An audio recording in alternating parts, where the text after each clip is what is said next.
देखिए, आज का सेशन का ऑब्जेक्टिव है कि हम लोग जो नया सेक्शन और पुराना सेक्शन है उसको याद कर ले, मेमोराइज कर ले, ताकि चीजें आसान हो जाए हम लोग के लिए। ये काम नहीं कर रहा चश्मा। तो अब याद कैसे होगा? तो याद अभी हम लोग कोशिश करते हैं। वैसे याद करने से तो याद हो ही जाएगा। मैं क्या करता हूँ, जो पुराने इनकम टैक्स एक्ट 1961 के जो सेक्शंस हैं उसको रिकॉल करवाने की कोशिश करता हूँ, और फिर पुराने से फिर नए में जाने की कोशिश करता हूँ। करेक्ट है? मुझे एक बात बताइए, सेक्शन 1961 का सेक्शन 1 में क्या लिखा होता है? किसी भी एक्ट का सेक्शन में क्या लिखा होता है? Short title extent and commencement.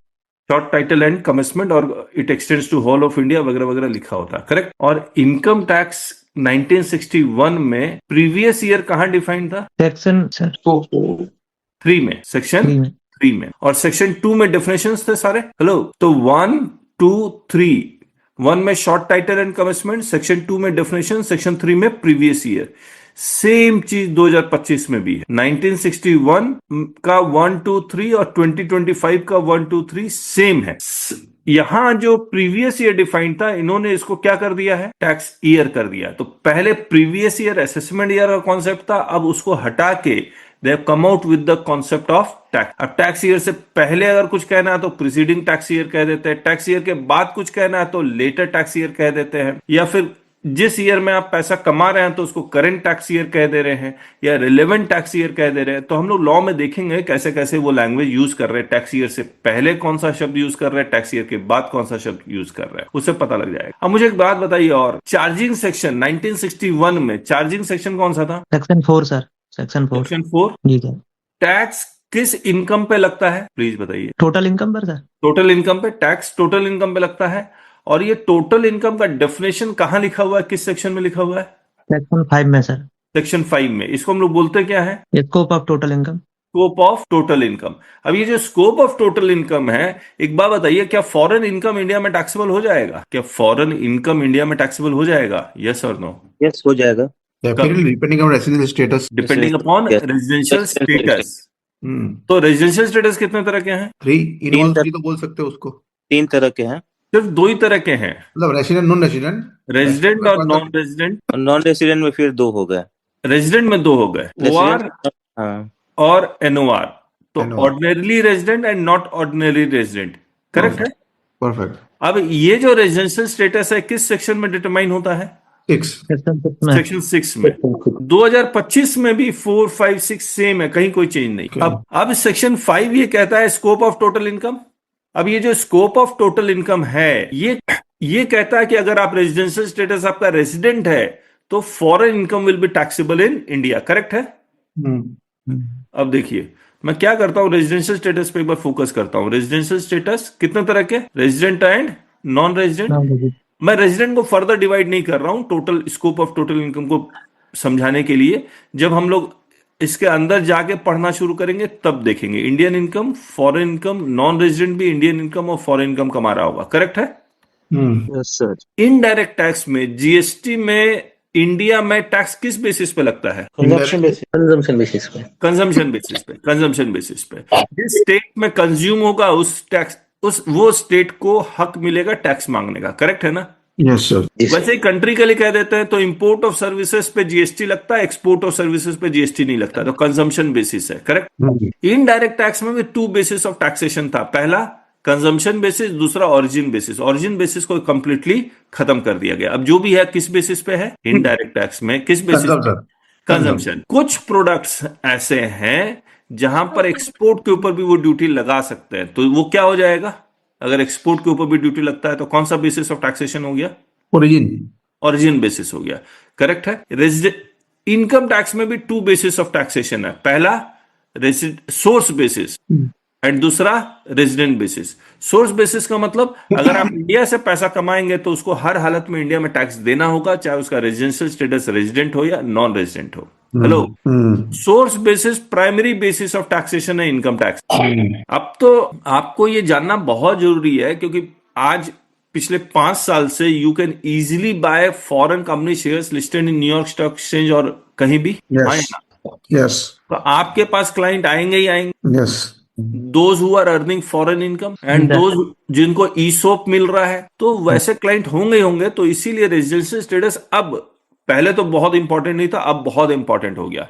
तो what is the primary basis of taxation? Source and residence basis. नहीं, primary basis of taxation is source basis. What is the secondary basis of taxation? Residence. Residence resident basis. Basis, correct है। तो आप अब ये Indian income है, correct. Hmm. Indian income हम लोग ने तो बोलचाल की भाषा में लिख दिया, लेकिन इनकम टैक्स के लैंग्वेज में इंडियन इनकम किसको कहते हैं? Income Deemed to accrue and arise in India. Deem to accrue और अराइज इन इंडिया। और what is foreign income? Income accrued arise outside India. Income accrues और arise outside Outside India. India. तो ये income deem to accrue और arise in India किस section में लिखा हुआ है? सेक्शन 9 में सर। सेक्शन 9 में। इन 2025 में भी सेक्शन 9 है, याद रखिएगा। जी सर। तो ये सेक्शन 9 में लिखा हुआ है, याद, करेक्ट है। ये सेक्शन 9 में लिखा हुआ। तो सेक्शन 9 ये तो डिफाइन कर देगा कि इंडियन इनकम क्या है। जो उस कंडीशंस को सेटिस्फाई नहीं करेगा वो कौन सा इनकम बन जाएगा? Foreign income. Foreign income Foreign बन जाएगा। बहुत सिंपल है। अगर इंडियन इनकम है तो इंडिया में टैक्स लगेगा या नहीं लगेगा? Yes, sir. लगेगा सर। ये टोटल इनकम का पार्ट बन जाएगा। जी सर। तो इंडियन इनकम मैंने कहा प्राइमरी बेसिस ऑफ टैक्सेशन, चाहे आपका रेजिडेंशियल स्टेटस रेजिडेंट हो या नॉन रेजिडेंट हो, करेक्ट है। जी सर। फॉरेन इनकम पे टैक्स कब लगेगा? इस पे टैक्स कब लगेगा? जब including arise in India होता है तब. नहीं, तब तो इंडियन इनकम हो गया ना। जब स्टेटस रेजिडेंट आएगा सर। Resident. तो उसका resident आएगा? Resident होगा तो. Resident तो ये टैक्सेबल लिखूं या नॉन टैक्सेबल लिखूं? Taxable ही लिखा टैक्स पड़ेगा. सर। टैक्सेबल। और नॉन रेजिडेंट अगर फॉरेन इनकम कमा रहा है तो No, not taxable. Not taxable, correct है। अब आप समझिए, ये रेजिडेंशियल स्टेटस निकालने का जो सेक्शन है वो सेक्शन 6 है। इंडियन इनकम निकालने का सेक्शन कौन सा है? हैं? Yes, sir. इंडियन इनकम निकालने का सेक्शन कौन सा है? तो सेक्शन 6 में तो Section resident 9? नहीं. सेक्शन 9। 9। सेक्शन 6 से रेजिडेंशियल स्टेटस निकलेगा, रेजिडेंट या नॉन रेजिडेंट। सेक्शन 9 से क्या निकालेंगे आप? Indian income. Income. Indian income है या नहीं है, करेक्ट है। और ये जो टैक्सेबिलिटी मैं लिख रहा हूं कि ये रेजिडेंशियल स्टेटस का रेजिडेंट है, इंडियन इनकम कमा रहा है, रेजिडेंट है तो इंडियन इनकम फॉरेन इनकम दोनों टैक्सेबल है, ये किस सेक्शन में लिखा हुआ है? क्या सर? रेजिडेंट इंडियन इनकम कमाए या फॉरेन इनकम कमाए, वो इंडिया में टैक्स लगेगा ही लगेगा। ये किस सेक्शन में लिखा हुआ है? 9. 9 में सर।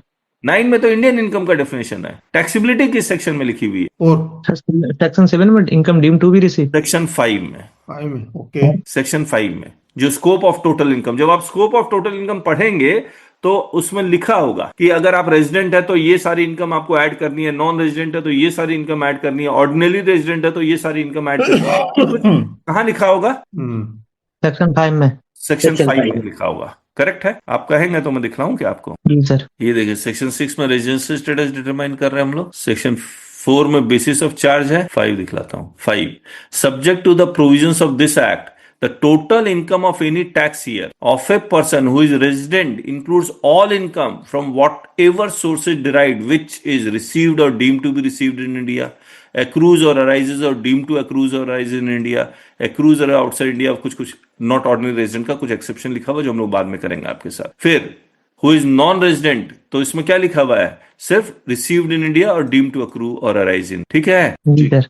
जी सर, जी सर। तो ये सेक्शन 5 में लिखा हुआ है, तो हम लोग करेंगे जब हम लोग और अब देखिए, रेजिडेंट नॉन रेजिडेंट के बीच में अगर टैक्सेशन ट्रांजैक्शन होगा तो ट्रांसफर प्राइसिंग, इंटरनेशनल टैक्सेशन का भी कॉन्सेप्ट आएगा, तो उसको हम लोग एकदम लास्ट सेशन में करेंगे, उसको भी सीखेंगे हम लोग। अब आइए यहाँ पर 1 2 3 4 5 6 7 8 9। 1 में क्या है sir? Short title and commencement. 2 में डेफिनेशन। 3 में previous year sir. Previous year और 2025 टैक्स में year. Tax tax year. Year. 4 में charging section sir. Basis of charge, basis of charge, सब सेम है। 5 में scope of total income. Scope of total income. 6 में residential status sir. 7 8 अभी छोड़ देते हैं हम लोग, है ना। 9 में income deem to be accrues और arise in India. Income deem to accrue और राइज इन इंडिया। तो ये मोटा मोटी हो गया। सेक्शन 10 में क्या था? Sir income not included in total income. Income not included in total income, यानी कि एग्जेम्प्टेड इनकम है, Exempted income. Yes sir. ठीक है। 2025 में सेक्शन चेंज है, याद रखिएगा, 11 और 12 है बस, और फिर शेड्यूल 2 से 8 है, शेड्यूल 2 से 8। तो एग्जेम्प्टेड इनकम फिर 11 है, 12 है, 12 डब ए है, 12 डबल ए है, फिर 13 है, 13 ए है, 13 बी है, ऐसे करके है। इसमें पॉलिटिकल पार्टीज ये सब आ गया, करेक्ट है ना। देखिए 1961 का तो मैं मान के चल रहा हूं आपको याद होगा, लेकिन अब पहली बार पढ़ रहे होंगे तो हो सकता है तो किताब खोल खोल के देखते रहिए। 2025 में इन्होंने ये सारे सेक्शन को 11 और 12 में डाल, सेक्शन 10 के जितने भी सब सेक्शन थे, सेक्शन 10 के जितने भी सब सेक्शन थे वो सब कुछ शेड्यूल 2 से लेकर शेड्यूल 8 में डाल। 12 में पॉलिटिकल पार्टी है। मैं आपको एक बार दिखला देता हूं ये हुआ क्या है। तो ये सेक्शन कंपैरिजन हम लोग लिख रहे हैं, ये जब कंप्लीट हो जाएगा तो मैं आपको इसका पीडीएफ दे, ये देखिए। जैसे 1 short title and commitment, 2 definition, ये चैप्टर 1 प्रिलिमिनरी। याद रखिएगा ये 1961 को 2025 से कंपेयर कर रहा है। तो ये जो चैप्टर 1 है वो किसका है? 1961 का चैप्टर है। फिर ये सारा डेफिनेशंस, डेफिनेशन के बाद जब आएंगे कहां? 3 में प्रीवियस ईयर डिफाइंड, और 2025 का जो सेक्शन है वो भी 3 में है, लेकिन इसमें क्या डिफाइंड है? टैक्स ईयर डिफाइंड है। तो 3 में क्या टाइटल लिखा हुआ है? जब 2025 से 1961 को कंपेयर करेंगे तब पता लगेगा। इसके बाद बेसिस ऑफ चार्ज 4, यहां भी 4 है। Scope of total income 5। ये 5A जो था, apportionment of income between spouses govern by Portuguese civil code, ये सेक्शन 10 हो गया है। तो ये सीरियली चलेगा 1961 वाला, ये सीरियली नहीं चलेगा क्योंकि इधर उधर सेक्शन हो सकते हैं। 7 में income deem to be received, dividend income, ये दोनों को वो सेक्शन 7 में डाल दिए हैं। इनकम डीम टू अक्रू और arise India section 9, 9A, 9B, certain activity not to constitute business connection India, ये वोडाफोन का केस है के कारण सुप्रीम कोर्ट ने जो वोडाफोन में जो केस दिया था फिर रिवर्ट बैक हुआ था, तो हम लोग करेंगे अगर हम लोग के पास वक्त रहा तो ये वाला। और income on receipt of capital asset और stock in trade by specified person from a specified entity, ये सेक्शन 8। अब मैं जो आपको बता रहा था सेक्शन 10(1) जितने भी सब सेक्शन थे आप देखेंगे यहां पर शेड्यूल 2, 3, 4, ये 8 तक जा रहा है, 8 तक। तो अगर आपको कोई इनकम एग्जेम्प्ट है या नहीं है आज के डेट में देखना है तो आपको शेड्यूल में जाके, जैसे लीव ट्रैवल कंसेशन आपको पता था सेक्शन 10 सब सेक्शन 5 में है, लेकिन आज के डेट में 2025 में शेड्यूल 3 के एंट्री नंबर 8 में जाएगा। मैं शेड्यूल 3 दिखलाता हूं आपको। शेड्यूल कैसे लिख, ये शेड्यूल 5 है, ये रहा शेड्यूल 3। तो यहाँ लिखा हुआ ना सी सेक्शन 11, अब 8 में है ना, 8। The value of any travel concession और असिस्टेंस एनी इंडिविजुअल, ये कंडीशन उन्होंने इस तरह से डाल दी है। जब आप पुराना सेक्शन 10 सब सेक्शन 5 पढ़ेंगे तो वहां पर 10 सब सेक्शन 5 में ये सारे कंडीशंस थे, वो कंडीशन अब शेड्यूल में डाल। ग्रेचुटी और leave salary, any special allowance from employer, जो सेक्शन 10 सब सेक्शन 8 था पुराना, वो यहां आ गया, 8 ही था पहले। तो इस तरह से तो आप बिल्कुल मत सोचिएगा वर्ड्स कम हो गए, सेक्शंस कम हो गए, तो ये प्रोविजंस कम हुए, प्रोविजंस कम नहीं हुए हैं, उतना ही है। तो 10(8) इनकम ऑफ, अच्छा इनका बनाने का मकसद क्या था? मकसद ये था कि ये जो इतने सारे ये 5B, फिर 6 का 1, 2, ये सेक्शन को 2A, 3, फिर बहुत सारे अल्फाबेट्स आ गए थे। उस अल्फाबेट इसको उठाकर तो शेड्यूल में डाल दिया ना, तो बात तो बराबर ही होगी। यस, अल्फाबेट को समझ लिया, खत्म किया। शेड्यूल में डाल दिया तो बात तो वही होगी। अब शेड्यूल को याद रखिए, अब शेड्यूल को याद रखिए, करेक्ट। बात तो बराबर ही होगी। अभी तक अल्फाबेट याद किए थे, अब शेड्यूल करेंगे सर। अब शेड्यूल करेंगे, ठीक बात। मतलब जो 50 साल से ऊपर के जो सीए हो गए हैं वो बैठ के रट्टा मारे, अब यही इनका काम रहेगा। अब देखिए ये सेक्शन देखिए 23FBC, ये अब सिंपल हो गया। शेड्यूल 6, 9 में जाइए। 10 sub section 26 AAA, income of Sikkimese individual, अब शेड्यूल 3 20 में चला गया। आप समझिए 23C कहाँ गया। इसका मतलब सर ये हो गया, जो पहले हम लोग जीटीआई निकालते थे या जो कैलकुलेशन के जो माध्यम थे सैलरी में, और वो सारे तो बरकरार रह गए। यस, कहीं कोई चीज नहीं है, कहीं कोई चेंज नहीं है, बिल्कुल नहीं है। सिर्फ बेवकूफ बनाने वाली बात नहीं है, ठीक है, बहाना तो मिला ना आपको, वो अलग मैटर है सर। वही मैटर का इम्पोर्टेंट, वही पॉजिटिव ढंग से सोचिए तब सही रहेगा। ये देखिए इतना सारे 12AA भी 115 में जाइए ना, उसमें कितने सारे चेंजेस हुए। खैर, तो जो मैंने फर्स्ट सेशन में कहा था, जो आज भी है कि there is no change at all, everything remains same, everything remains same. Wording में, लैंग्वेज में चेंज है, लेकिन ऐसा कोई, बहुत सारे सेक्शन डिलीटेड भी है क्योंकि ऑपरेटेड ही नहीं थे तो डिलीटेड हो गए। अब आ गया, हमने एक और भी बना के दिया था आपको। तो preliminary 1 2 3, 1 2 3, basis of charge 4 to 9B था, अब basis of charge 4 to 10 and schedule 1। Schedule 1 में देखिए क्या लिखा हुआ है। 9 में क्या 9A, 9B में क्या लिखा हुआ था कि there are certain transaction which do not constitute business connection. तो शेड्यूल 1 में वो डाल दिया। मैं दिखलाता हूं आप, ये शेड्यूल 1 9A में लिखा हुआ था, conditions of certain activities not to constitute business connection in India. क्योंकि अगर जैसे ही बिजनेस कनेक्शन हो जाएगा वो इंडियन इनकम हो जाएगा, इंडियन इनकम हो जाएगा तो it will be taxable in India. तो इसीलिए वो 9A में जो लिखा हुआ था वो शेड्यूल 1 में डाल दिया। सब कुछ सेम है, याद रखिएगा, 9A में जो लिखा हुआ था वही शेड्यूल 1 में लिखा हुआ है। और इसके लिए आपको देखना कहां है, see section 9 subsection 12 schedule 1। Schedule 2 income not to, schedule 2 से 8 ये सारा एग्जाम्पशन है, ये देख लीजिए सारा। शेड्यूल में भी सर इन्होंने सेक्शन और सब सेक्शन डाल रखे हैं क्या? नहीं, शेड्यूल में सेक्शन नहीं डाला, मतलब जैसे भी आपने कहा ना कि शेड्यूल 1 में अगर हम सेक्शन पावर कहां से आ रहा है, शेड्यूल 2 का पावर कहां से आ रहा है, सेक्शन। अच्छा, वो सेक्शन को देख, ठीक। हाँ, तो income not to be included in the total income, income not to be included in total income of eligible person. तो उन्होंने एग्जाम्पशन को भी क्या किया है कि या तो एक्टिविटी वाइज एग्जाम्पशन है या पर्सन वाइज, स्पेसिफिक पर्सन को एग्जाम्पशन है। जहां एक्टिविटीज वाइज एग्जाम्पशन जैसे एग्रीकल्चरल इनकम तो वो हो सकता है वो शेड्यूल 2 में डाल दिया, लेकिन अगर IRDA के इनकम को एग्जाम करना है तो एलिजिबल पर्सन का डाल दिया, तो वो शेड्यूल 3 में डाल दिया। इस तरह से उन्होंने एक बाइफर्केट करने की कोशिश की। Income not to be included in total income of eligible non residents foreign companies and other such persons. Income not to be included in total income of certain eligible person including investment funds, business trust and their unit holders.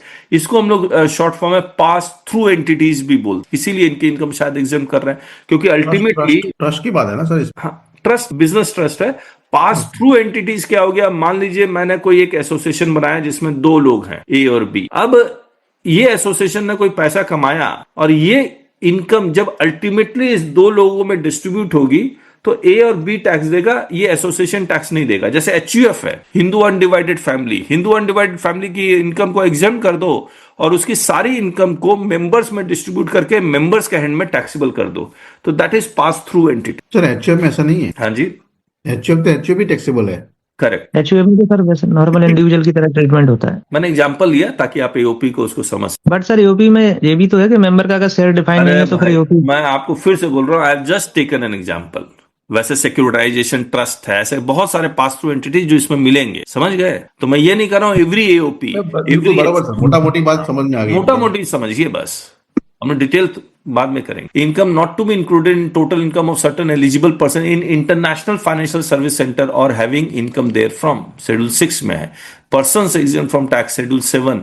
Income not to be included in the total income of political parties and electoral trust, जो 13A 13B 139 था वो schedule 8 में। फिर PGBP का याद कीजिए, PGBP में T development account में बहुत सारे डिडक्शंस मिलते थे, साइट रिस्टोरेशन फंड में बहुत सारे डिडक्शन मिलते हैं।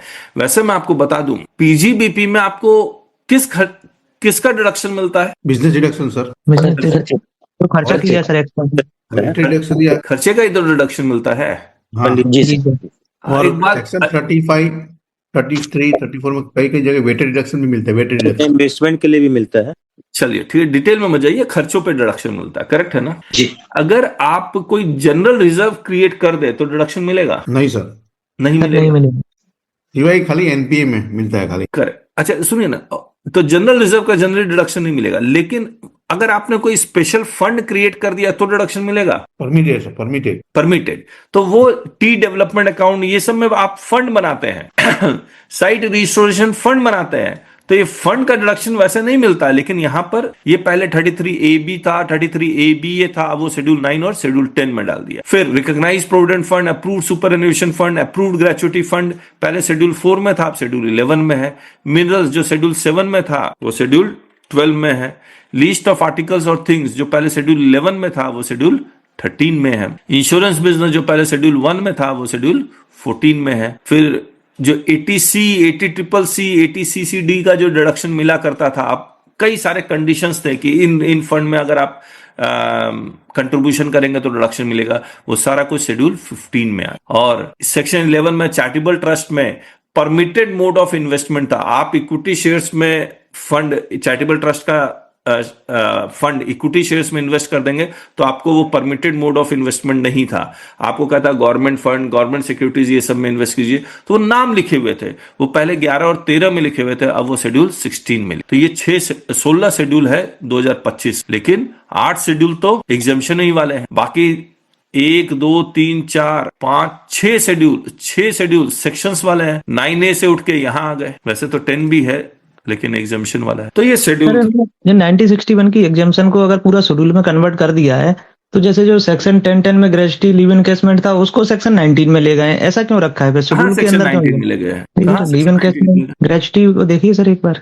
नहीं चलिए बाद में देखते हैं, बाद में देखते हैं, है ना। सेक्शन 19 में कैसे ले जाएंगे वो डिडक्शन फ्रॉम सैलरी, देख लेते हैं, देख लेते हैं, अभी देख लेते हैं। आज भी मुझे लगता है वही है, 19 में होना नहीं चाहिए। इसे आपने 19 पढ़ा है या नहीं, अंदाज पढ़ से के ही बोल बता रहे रहा हैं? हूँ, पढ़ के ही बता रहा हूँ सर। तो हो सकता है यहाँ ले आए हो। अब देखिए ये डिडक्शंस, इसमें भी इतने सारे इन्होंने टेबल डाल दिए हैं। 18, 19 the income under the chargeable under the head salary shall be computer after making reduction, ये प्रोफेशनल टैक्स है, स्टैंडर्ड डिडक्शन है, death cum retirement gratuity received as refer to in 2G। मुझे तो लगता है ये 2G ये वाला, ये कौन, entire amount payment of retirement gratuity पढ़ना पड़ेगा। ये यहाँ भी है वहां भी है, ऐसा कैसे हो गया? एक चीज और बता दो, जो डिडक्शन भी है वो ऐसा नहीं है। पहले डिडक्शन कैसे था कि समझ लीजिए सेक्शन 16(1), 16(2), 16(3), अब ये सेक्शन 16 लिख रहे हैं, फिर बाकी 3 टेबल बना दे रहे हैं। अब देखिए यहाँ क्या लिख रहे हैं, ये सैलरी कंप्यूट करते वक्त कि शेड्यूल 2 का रेफर कीजिए, शेड्यूल सीरियल नंबर 3, 4, 8, 11, ये सब का आपको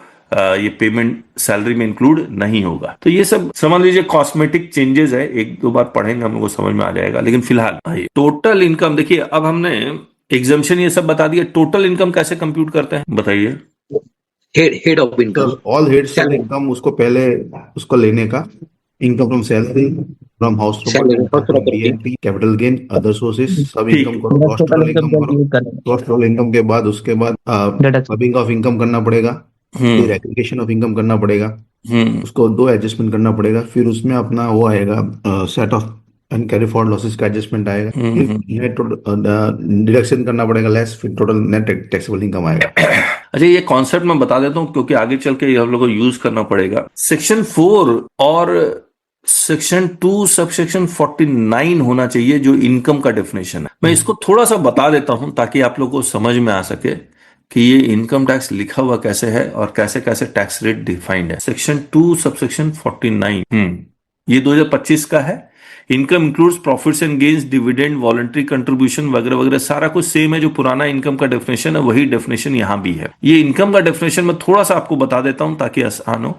ये इनकम क्या लिखा हुआ है, इंक्लूड्स क्या लिखा हुआ है, तो ये इंक्लूड्स का मीनिंग बताता हूं आपको क्या है। देखिए इनकम हम लोग कहते हैं 2 तरह के हैं, एक होता है रेवेन्यू रिसीट, दूसरा होता है कैपिटल रिसीट। तो what do you mean by revenue receipt? Revenue receipt का मतलब क्या है? देखिए अगर आप अकाउंट्स में जाके बोलेंगे कि बार बार मिले तो रेवेन्यू रिसीट है, एक बार में मिल जाए तो कैपिटल रिसीट है, तो वो डेफिनेशन हम लोग यहां नहीं करेंगे रेवेन्यू रिसीट का। रेवेन्यू रिसीट और कैपिटल रिसीट का मतलब हम लोग बड़ा सिंपल समझेंगे। अगर benefit is accruing more than 1 year, नहीं वो नहीं करेंगे ना, बिल्कुल नहीं, बिल्कुल नहीं। हम लोग ये कह रहे हैं कि किसी रिसीट के पीछे अगर सोर्स ऑफ इनकम है तो वो रेवेन्यू रिसीट है। क्या कहा मैंने? किसी रिसीट के पीछे सोर्स ऑफ इनकम है तो where there exist source of income. Source of income मतलब कोई एसेट है। एसेट कौन सा है? टेंजिबल एसेट भी हो सकता है और इनटेंजिबल एसेट भी हो सकता है, करेक्ट है ना? अब मैं कुछ एग्जांपल्स ले लेता हूं। मान लीजिए मैं आपसे पूछता हूं, अच्छा एक चीज और बता देता हूं, और कैपिटल रिसीट के पीछे ऐसा कोई रिसीट जिसके पीछे सोर्स ऑफ इनकम नहीं है तो वो कैपिटल रिसीट होगा। No source of income, it is a capital receipt. या फिर सोर्स ऑफ इनकम को ही बेच देंगे तो कैपिटल रिसीट हो जाएगा। अब इसका इंपॉर्टेंस ये क्या है कि अगर रेवेन्यू रिसीट है तो ऑलवेज टैक्सेबल अनलेस एग्जेम्प्टेड। क्या कह रहा हूं? अगर रेवेन्यू रिसीट है तो ऑलवेज टैक्सेबल अनलेस एग्जेम्प्टेड। और रेवेन्यू रिसीट का मतलब क्या होता है? सोर्स ऑफ इनकम होना चाहिए। और कैपिटल रिसीट मतलब no source of income, no source, और if you are selling the asset itself, source of income को बेच दे रहे हैं। और capital receipts are not taxable unless taxable. समझ गया आप? मैं एग्जांपल दूंगा आपको फिर आपको समझ में आ जाएगा। मैं आपसे पूछूंगा इंटरेस्ट, बताइए। रेवेन्यू रिसीट, इसके पीछे सोर्स ऑफ इनकम क्या है? जो भी एफडी वगैरह करा रखी है, लोन है, एफडी है ना? Salary, revenue receipt, revenue receipt. Source of income क्या है? Services, rent, revenue receipt, property, asset, generator, कुछ भी हो सकता है ना?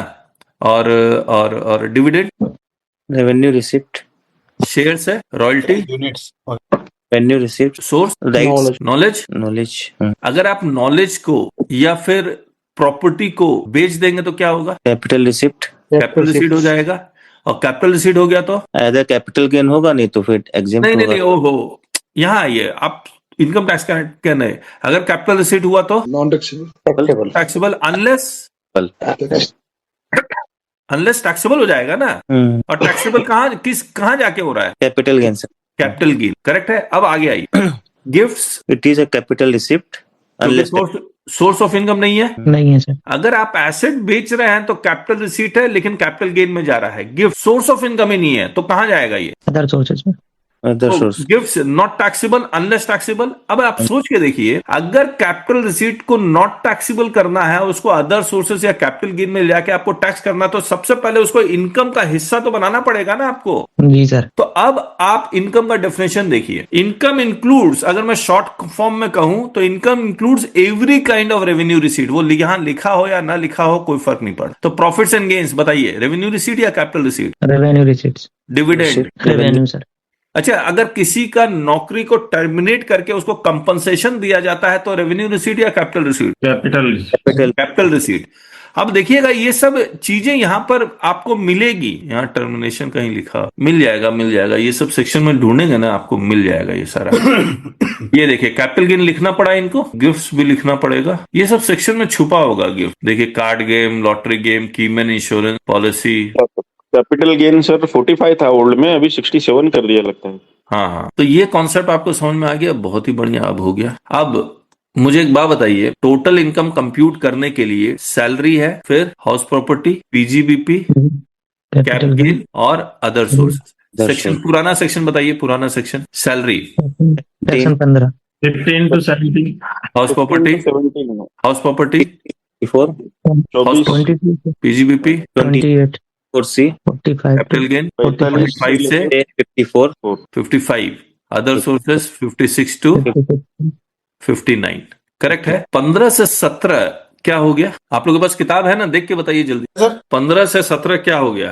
सैलरी। हाँ, सेक्शन 15 तो सर 15 ही है, 16 19 हो गया है। नहीं नहीं, ऐसा नहीं, एक एक करके नहीं। 15 से 19 हो गया। 15 से 19 सर। ये 15 से 19 हो गया। 22 से 27, 20 से, देख के बताइए ना, आप लोगों के पास तो मैंने पीडीएफ भेजा है ना, ये तो याद कैसे हाँ हो? 20 से 27। 20 से, ऐसा कैसे हो सकता है 20 से 27? नहीं आप सर। लोग खुद खोल के भी नहीं रखे हुए आप लोग ने। 20 से 25, 25 है सर।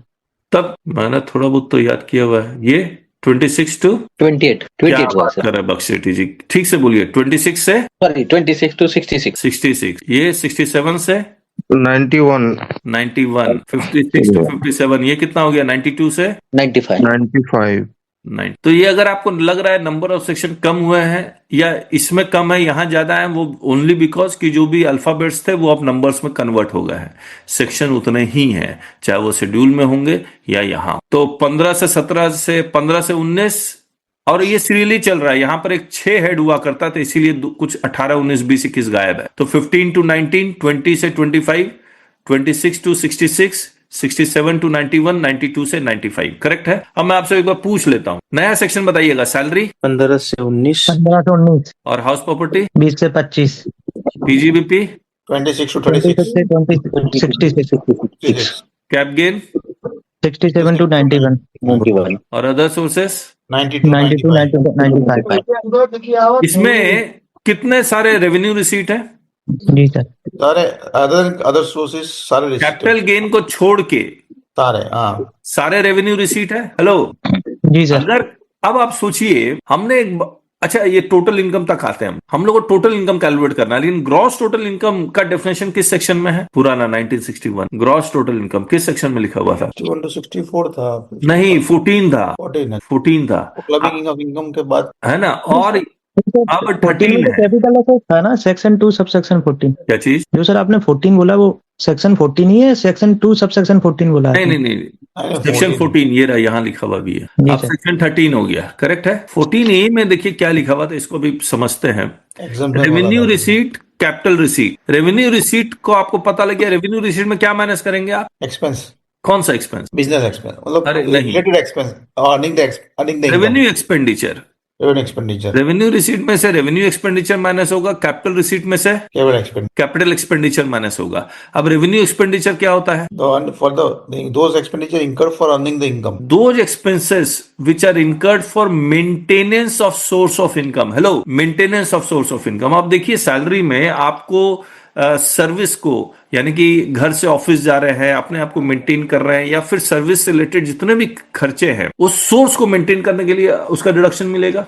स्टैंडर्ड डिडक्शन का कॉन्सेप्ट ही इसलिए आया था कि सर घर से ऑफिस जा रहे हैं, ऑफिस से घर आ रहे हैं, खर्चा होता है, कपड़े उपड़े में खर्चे होते हैं, ये खर्चा वो खर्चा, तो बोला ठीक है। और हर एम्प्लॉय अलग अलग खर्चा क्लेम कर रहा था, बोला अच्छा करो ऐसा करो, स्टैंडर्ड डिडक्शन क्लेम कर लेते हैं। कॉन्सेप्ट भी वही था स्टैंडर्ड। अब पीजीबीपी में तो आपको पता ही है, सोर्स ऑफ इनकम, बिजनेस को मेंटेन करने के लिए जितने भी खर्चे हैं वो सारे हैं। इसीलिए आप देखिएगा, अगर रिलायंस इंडस्ट्री ने अपने एम्प्लॉय के लिए घर बना के दिया, रेजिडेंशियल घर, और उसको मेंटेन करने के लिए गार्डन है, सिक्योरिटी गार्ड है, सबका खर्चा क्लेम करता है, ओनली बिकॉज दैट एम्प्लॉय के ऊपर खर्चा, यानी कि सोर्स ऑफ इनकम के ऊपर को मेंटेन करने का खर्चा। एम्प्लॉय के ऊपर आप कुछ भी खर्चा, स्टाफ वेलफेयर एक्सपेंसेस के नाम पे, ग्रेचुइटी के नाम पे, leave, salary, pension, everything is allowed as reduction in PG. Factories का इंश्योरेंस लीजिए, मशीन के मेंटेनेंस के लिए सब कुछ अलाउड। हाउस प्रॉपर्टी में देख लीजिए आप, हाउस प्रॉपर्टी में मेंटेनेंस का खर्चा मिलना चाहिए, रिपेयर्स एंड मेंटेनेंस का सब एक्चुअल करते थे, उन्होंने कहा दिया 1/3 मिलेगा। इंटरेस्ट ऑन बोरोड कैपिटल मिला या नहीं मिला, इंटरेस्ट इज रेवेन्यू एक्सपेंडिचर। तो रेवेन्यू रिसीट में से सिर्फ रेवेन्यू एक्सपेंडिचर माइनस होगा, क्रॉस नहीं होगा, कैपिटल एक्सपेंडिचर माइनस नहीं हो सकता। लेकिन कैपिटल रिसीट में कैपिटल एक्सपेंडिचर ही माइनस होगा। जैसे कैपिटल एक्सपेंडिचर क्या हो गया? सोर्स ऑफ इनकम को खरीदने का खर्चा या सोर्स ऑफ इनकम को इंप्रूव करने का खर्चा। अब आप कैपिटल गेन में देखिए, cost of acquisition, cost of improvement है या नहीं है?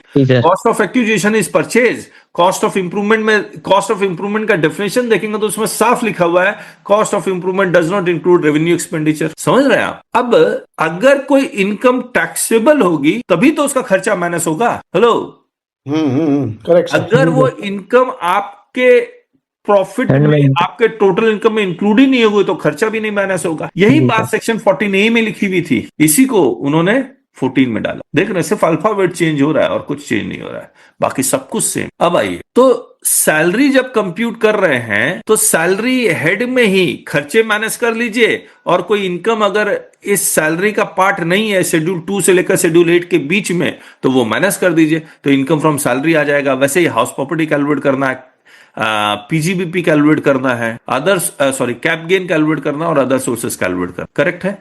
एक बार सेक्शन में फिर से 15 से 19, ये 20 से 25, 26, 26 क्या? जी सर, 20, हाँ 25 ही है सर। पीजीबीपी का 26 सेक्शन है ना, चार्ज।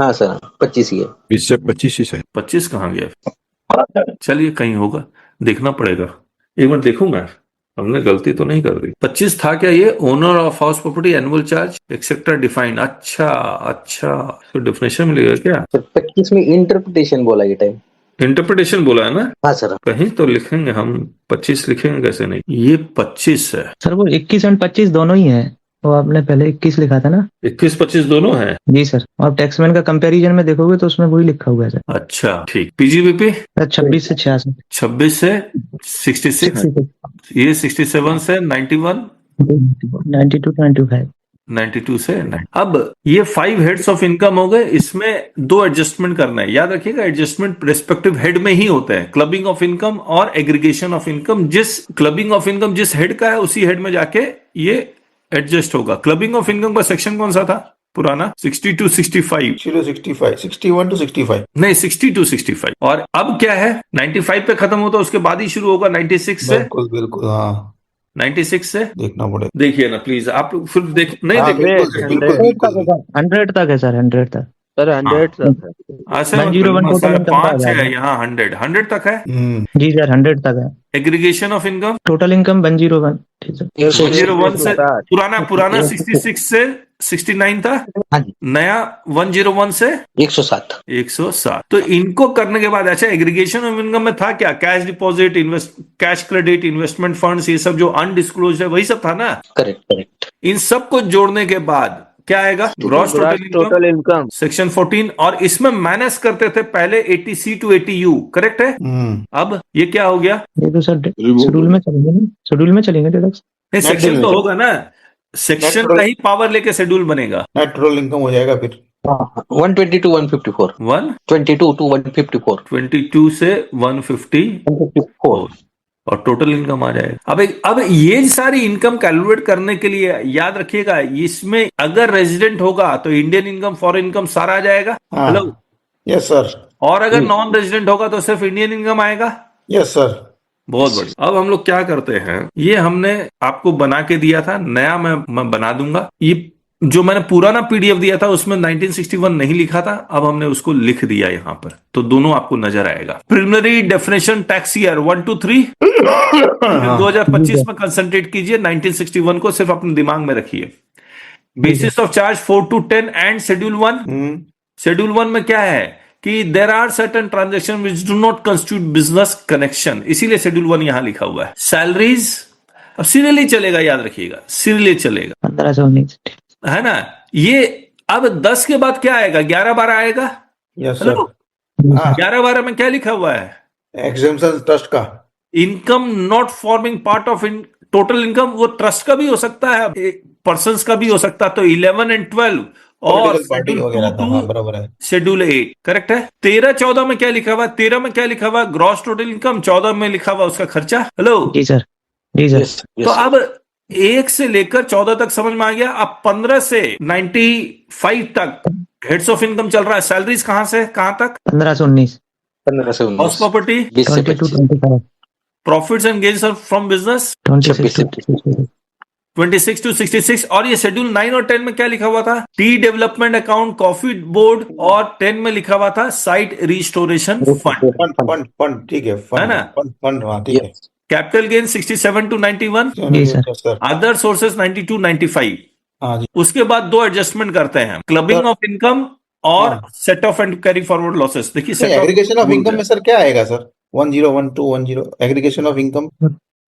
इसकी आपको याद है कि कैश क्रेडिट आप में investment, yes yes yes yes yes yes unexpended cash credit, yes yes yes, investments, yes ठीक यस। ठीक। Aggregation of income of other person included in total income 96 to 100। जी sir. Aggregation of income 1012 to 107। Set off and carry forward losses जो पहले 70 to 80 था, अब वो 108 to 121 हो गया। करेक्ट है। जी सर। अब अगर आप देखेंगे, और डिडक्शन 122 से 154। अब आप देखेंगे सैलरी से, देखिए 15 to 19, 20 to 25 सीरियली चल रहा। 25 के बाद 26 से 66। जी सर। इसमें कितना सेक्शन हो गए, 40 सेक्शन हो गए ना पीजीबीपी में।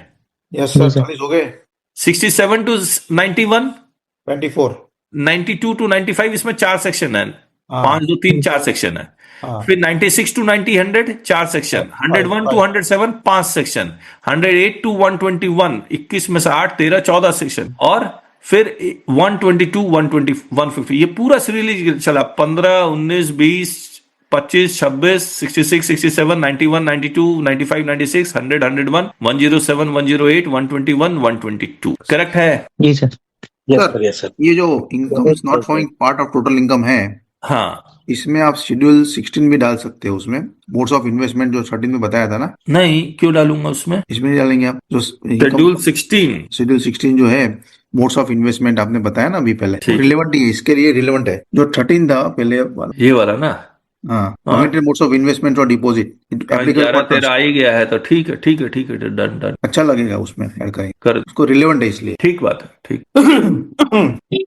तो ये सेक्शंस हो गया। मुझे लगता है कि आपको थोड़ी सी और मेहनत करेंगे तो ये पूरा सेक्शन आपको याद हो जाएंगे। अगर कोई पूछेगा कि सेक्शन 64 किस चैप्टर का है, किस हेड का है, तो आप क्या कहेंगे, सेक्शन 64 कैपिटल गेन पीजीबीपी का है सर। पीजीबीपी का है, देख के तो सही बताइए। पीजीबीपी का है 17, salary, salary 91, capital gain, 91 sir, other source 94, other sources, other sources. अब इसके अंदर जाएंगे, आपको पहले आपको याद था कि 56 में क्या है सेक्शन, पुराना 1961 अदर सोर्सेस, 56। अदर सोर्सेस, नहीं नहीं, था क्या लिखा हुआ उसमें, गिफ्ट्स का सेक्शन बताइए, गिफ्ट्स का सेक्शन 56 10 56 56 ही था ना। तो अब आपको क्या करना है कि 56 में आना है, और कौन सा आ गया 92, 92। तो 92 में जाएंगे तो सेम लैंग्वेज जो 56 में थी वही लिखी होगी। 54F, सॉरी 86 कौन सा चैप्टर का है, चेक 86 बोले तो अभी नया की बात करें, नया सेक्शन 86 86 कैपिटल गेन है सर, कैपिटल गेन है। अब हाँ। आपको पता करना है 54F का एग्जाम्पशन का कौन सा सेक्शन होगा। हाँ अच्छा ओके, तो कैपिटल गेन में जाएंगे, ठीक तो है। कैपिटल गेन में ही जाना होगा, तो आपको हाँ। 54F का यहां मिल जाएगा 86। 86। ठीक है, तो 1961 अगर आपको याद है तो वहां जाएंगे, नहीं तो ढूंढना तो पड़ेगा फिर। अगर याद नहीं होगा तो ढूंढना पड़ेगा, और याद करना जरूरी है। नहीं तो हम लोग जब बाद में लिटिगेशन का डिस्कशन करने लगेंगे और सीधे हम लोग 91 में ये लिखा हुआ है, 97 में ये लिखा हुआ है, 101 में ये लिखा हुआ है, शेड्यूल 2 में ये लिखा हुआ है, तो आपको कंफ्यूजन। तुरंत वहां पर पहुंचना होगा। करेक्ट है ना? Yes sir. जी अब सर। देखिए, special provisions for computation of income. इस इनकम को कंप्यूट करने के लिए स्पेशल प्रोविजंस जैसे transfer pricing, general anti avoidance rule, ये सारे रूल आपको यहां अप्लाई करने पड़ेंगे, पीजीबीपी में खासकर। Yes sir. तो जी सर। पुराना था 92 से 94B, अब है 161 से 177 177। General anti avoidance rule 95 to 102, और ये है 178 टू 184। 184। रिस्ट्रिक्शन ऑन ट्रांजेक्शन कि आप 269 SSTT वो सब में क्या लिखा हुआ था, cash deposits cash 10,000 deposit, loan इतना कैश ले सकते हो, वैसा वो सब अब 185 टू 189 में लिखा हुआ। 4 से नहीं, 9 5 4 5 से। फिर special provision relating to certain person, AOP, BOI, firm, HUF, इनका स्पेशल तरीका असेसमेंट करने का। जी representative SSC, executor, succession, partition, non profit organisation, ये पहले था 159 टू 189A, अब है 302 से लेकर 355 तक। सर 269 टी था खाली, 2 टी नहीं था। हाँ जी, जो था हाँ, 269 टी था, खाली टी था, डबल टी नहीं था। मुझे देखने दीजिए। Mode of repayment of special bearer bond 1991, double T तक है। ये ऑब्वियसली स्पेशल बियरर बॉन्ड 1991 है, तो ये सेक्शन Okay. ऑपरेटिव नहीं है, लेकिन सेक्शन है। जी सर। चलिए, तो दिस वी हैव डन। तो ये सेक्शन आपको याद होने चाहिए। अब मुझे लगता है कि, और मुझे लगा कि आज ही सारा याद हो जाएगा, लेकिन ऐसा हुआ नहीं। फिर computation of tax, interest and fees next session में, और filing of return, assessment and appeal, ये फिर जब ये हो जाएगा तो ये सेक्शन, फिर हमने क्या किया, ये 2025 का 1 2 3 4 to 10 11 12 ये पूरा सीरियली अरेंज्ड है आपका, ये आपको मिल जाएगा। ये देखिए पूरा मिल गया, ये शेड्यूल्स हो गए। इसके बाद हम आपको 1961 का कंपैरिजन 2025 से, 2025 का कंपैरिजन 1961 से, वो जब बन जाएगा वो डिस्कस कर लेंगे। मुझे लगता है 2 सेशन और लगेगा। उसके बाद वी गो टू TDS, और उस वक्त तक मुझे लगता है कि इनकम टैक्स रूल्स 2026 आ जाना चाहिए। चलिए, आप लोग का और कोई ओपिनियंस? सर ये इनकम टैक्स 25 ये कब से लागू हो रहा है सर? 1 अप्रैल 2026 से। बक्सेटी बोल रहा हूँ। हाँ बख्शी, हाँ, आज का क्लास एकदम बढ़िया रहा सर।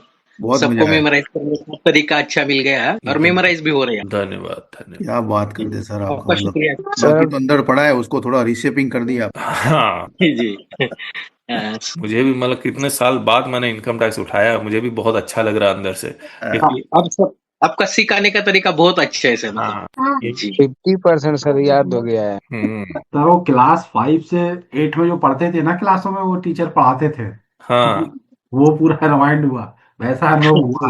हाँ, हाँ। वहीं से स्टार्ट करना भी पड़ेगा, क्योंकि मुझे नहीं पता ना कितने लोग पहली बार पढ़ रहे हैं। और जब हम लोग इसको पढ़ाते थे तो इतना कुछ पढ़ाने के लिए हमने कम से कम 4 घंटा लेता था, लेकिन आप लोगों को तो पहले से पता है बहुत कुछ, तो मेरे लिए बहुत आसान हो गया। बहुत बढ़िया सर, लेकिन बहुत हाँ, बढ़िया। और अभी तो शुरुआत है, याद रखिएगा। जब GST, आप याद कीजिए, जब GST शुरुआत किया था, एकदम लग रहा था अरे ये तो बहुत आसान, बहुत आसान। तो इनकम टैक्स भी शुरुआत में ऐसा ही लगेगा, बहुत आसान। जैसे जैसे हम लोग लिटिगेशन पार्ट में आने लगेंगे तब आपको, और उस वक्त ये जो फाउंडेशन क्रिएट हो रहा है वो आपको काम आएगा। तो साथ साथ पढ़ते रहिए, याद करते रहिए, तभी होगा, नहीं तो नहीं होगा।